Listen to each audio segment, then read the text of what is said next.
Today, our verse is 1 Corinthians chapter 1, verse 23. But we preach Christ crucified, a stumbling block to Jews and folly to Gentiles. Paul heard about the quarreling among the Corinthians. The issue was that of loyalty to one or the other apostle. Paul asked them if Christ was divided or if he was the one who was crucified for them. Read 1 Corinthians chapter 1 from 10 to 13. Paul then talks about the crucified Jesus and the place of the cross. The preaching of the cross is folly to the world. Just before our verse, Paul says, "For Jews demand signs and Greeks seek wisdom." Verse 22. Our verse is, "But we preach Christ crucified, a stumbling block to Jews and folly to Gentiles." Why is the cross a stumbling block to the Jews and a folly to the Greeks or the Gentiles? Two words are crucial to understanding this verse. The first one is scandalon, translated as stumbling block.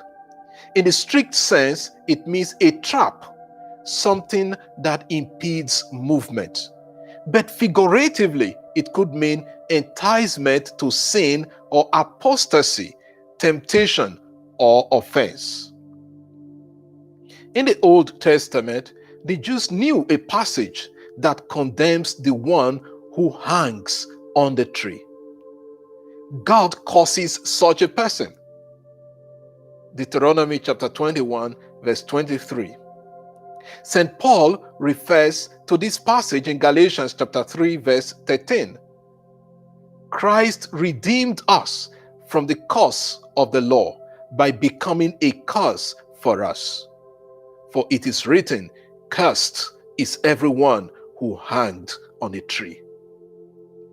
Galatians chapter 3, verse 13. The knowledge of this passage made the death of Jesus a scandal to the Jews, a stumbling block to their believing that Jesus was the Messiah. The Greeks were intellectual people. They could not comprehend how God would use the cross to save his people.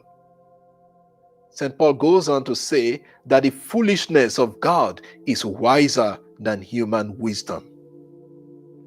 Sometimes we hold on to what we know about God and forget that he is almighty and omnipotent, and that he can do, and that he does things which are beyond our human imagination. We behave like the Jews.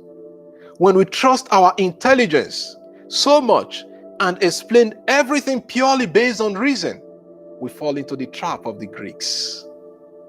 The lessons for us today can be twofold from the Jewish and the Greek perspectives. We can be caught in the same trap on either side.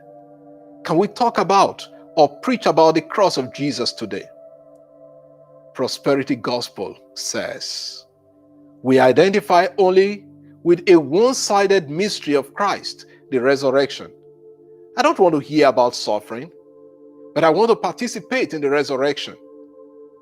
God can use the cross to bring about something extraordinary in our lives. We need to bear some challenges patiently, journey with the Lord, and understand what he is doing in our lives. Lord, remove the stumbling block on our road to seeing the beauty that lies beyond and at the end of the tunnel. Amen. God bless you, and I wish you a very lovely day. Let's continue to reflect each day on the verse of the Bible.